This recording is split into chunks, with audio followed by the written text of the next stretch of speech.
Hi guys, welcome back to my channel और मैं हूं अनुपमा।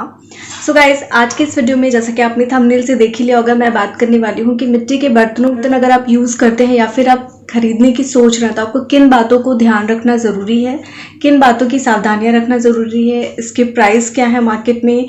ये सारे रिलेटेड क्वेश्चन मैं आज जो है इस वीडियो में कवर करूँगी। तो चलिए without wasting too much of time, let's get start into the video. So guys, सबसे पहला क्वेश्चन मिट्टी के बर्तनों को लेकर के ये आता है कि मिट्टी के बर्तनों की हैंडलिंग थोड़ी सी टफ होती है। लोगों को लगता है ये बहुत ज़्यादा ड्यूरेबल नहीं होता है, बहुत जल्दी टूट जाता है। So guys, yes, this is true कि ये बहुत ज़्यादा ड्यूरेबल नहीं होता है, बट ये बहुत ज़्यादा डिपेंड करता है आपकी मेंटेनेंस पे, आप इसको कैसे यूज़ करते हैं। जैसे कि मिट्टी के बर्तन जब भी आप मैं यहाँ लेकर के नहीं बैठी हूँ, बिकॉज वही चीज़ है ना कि मिट्टी के बर्तनों को बहुत ज़्यादा आपको संभाल के उठाना होता है, क्योंकि एक बार में गिरने पे वो टूट जाते हैं, क्योंकि वो मिट्टी के बने हुए होते हैं तो ऑब्वियस सी बात है कि वो टूट जाएंगे। इसलिए मिट्टी के बर्तनों को हमेशा सावधानी से उठाइए। जब भी आप इसको कहीं रखते हैं तो आप किसी स्टैंड पर रखिए, क्योंकि इसका कोई सरफेस जो है वो प्लेन नहीं होता है, थोड़ा सा राउंड शेप में होता है, इसलिए आपको हमेशा इसे किसी स्टैंड पर रखना चाहिए। साथ ही इसको चलाने के लिए हमें हमेशा जो है लकड़ी के कलछुल या फिर लकड़ी के स्पैचुला का यूज़ करना चाहिए। अदर देन स्टील और किसी और मटेरियल का यूज़ करने के बजाय आपको लकड़ी का यूज़ करना चाहिए। मिट्टी के बर्तन परचेज करते हैं तो सबसे पहले आप उसको भिगा करके रख दीजिए 1-2 दिन के लिए, ताकि वो पानी अच्छी तरीके से एब्जॉर्ब कर ले और उसके अंदर जो भी केमिकल वगैरह की कोटिंग हो वो निकल जाए। और उसके बाद आप देख लीजिए कि कहीं से वो लीकेज तो नहीं हो रहा है। उसके बाद आप इसको प्रॉपर सुखा लीजिए और फिर आप यूज़ करिए। गैस पर रखने से पहले आप हमेशा मिट्टी के बर्तन को एक बार धुल लीजिए, उसके बाद गैस पर रखिए। कभी भी इसे गैस पर खाली आपको नहीं रखना है, क्योंकि खाली रखने से इसके चटकने का डर हो सकता है। और गैस को हमेशा धीमी आंच पर रखना है। जब भी आप मिट्टी के बर्तन में खाना पकाएं तो गैस की आंच हमेशा धीमा रखें। स्टार्टिंग में तो स्पेशली, बीच में आप थोड़ा सा मीडियम कर सकते हैं, बट स्टार्टिंग में आपको हमेशा जो है स्लो रखना है। इसमें खाना धीरे धीरे पकता है, इसको हीट होने में थोड़ा सा टाइम लगता है। और इसकी कुकिंग के लिए, जैसे कि अगर आप दाल चावल बना रहे हैं तो आप पहले से ही 1 घंटे पहले से ही दाल और चावल को भिगो करके रख दें। उसके बाद आप इसमें बनाएं तो आपको 30 से 35 मिनट लगेंगे खाना बनाने में।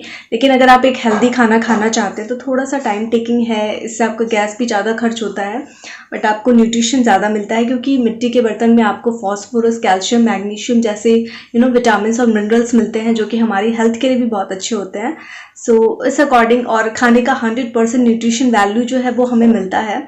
सो अगर आप रेगुलर बेसिस पे नहीं तो ट्राई कीजिए कि वीक में एक बार आप ज़रूर बनाइए, क्योंकि क्या होता है ना कि हमारी आजकल की लाइफस्टाइल ऐसी हो गई है कि हम कुकर में दाल और चावल पकाते हैं, जिसमें कि खाना फट जाता है, पकता नहीं अच्छी तरीके से, क्योंकि कहीं से एयर नहीं पास होता है। और पूरी तरीके से लॉक करके जब हम प्रेशर कुकर में कुछ भी बनाते हैं तो खाना फट जाता है, और इस वजह से वो हमें एसिडिटी की प्रॉब्लम क्रिएट होती है।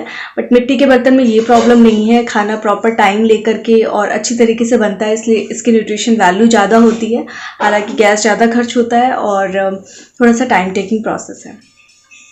प्राइस की मैं बात करूँ तो प्राइस की बहुत ज़्यादा वेरिएशंस हैं, क्योंकि अगर आप मिट्टी की कढ़ाई या मिट्टी की हांडी या फिर मिट्टी का कुकर लेना चाहते हैं तो आप अगर लोकल वेंडर से ट्राई करिए तो वहाँ शायद आपको चीपेस्ट रेट में मिल जाए। बट अगर आपको नहीं मिल रहा है, क्योंकि टाइम टू टाइम मिट्टी के बर्तनों की प्रदर्शनी भी लगती है फ्रॉम लोकल वेंडर्स की तरफ से अलग अलग सिटी में, सो आप वहाँ से भी परचेज कर सकते हैं। इसके अलावा आप जो है वो ऑनलाइन भी देख सकते हैं, जैसे कि अमेज़ॉन वगैरह पे इजीली आपको मिल जाएगा। प्राइजेस की बहुत सारे वेरिएशंस है, आपको 200 रुपये से लेकर के काफ़ी कॉस्टली रेट तक आपको ये मिल जाता है।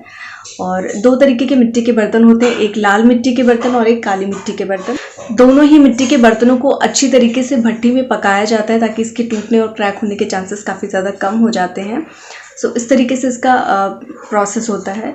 और साथ ही साथ इसको पकने में जब हम जब मिट्टी के बर्तन को हम गैस पर रखते हैं तो बहुत ही धीमी आंच पर रखते हैं, सो हीट होने में थोड़ा सा टाइम लगता है। लेकिन गैस बंद करने के बाद भी इसमें हीट जो है वो मेंटेन रहती है 5 मिनट तक।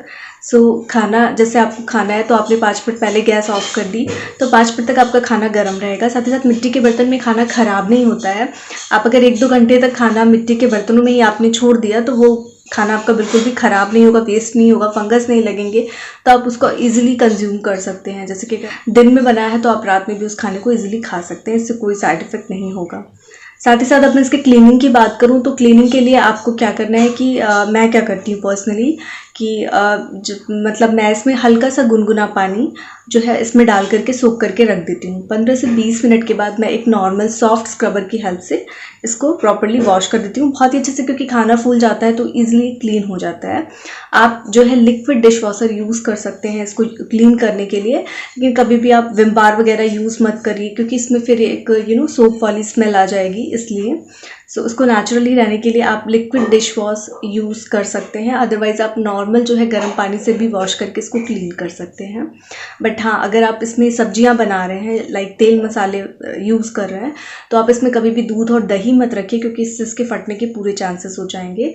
दूध और दही के लिए आप अलग से मिट्टी के बर्तनों में इन्वेस्ट करिए तो ज़्यादा अच्छा रहेगा।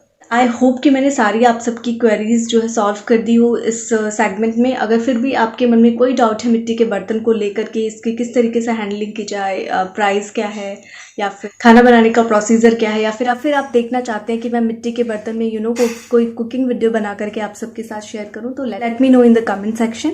एंड सो गाइज, आप मुझे इंस्टाग्राम पर भी फॉलो कर सकते हैं, क्योंकि वहाँ मैं बहुत सारे बिहाइंड द शूट अपलोड करती रहती हूँ स्टोरी सेक्शन में। सो इसी के साथ इस वीडियो को यहीं पे एंड करती हूँ। मिलती हूँ आपसे नेक्स्ट वीडियो में, तब तक के लिए बाय बाय।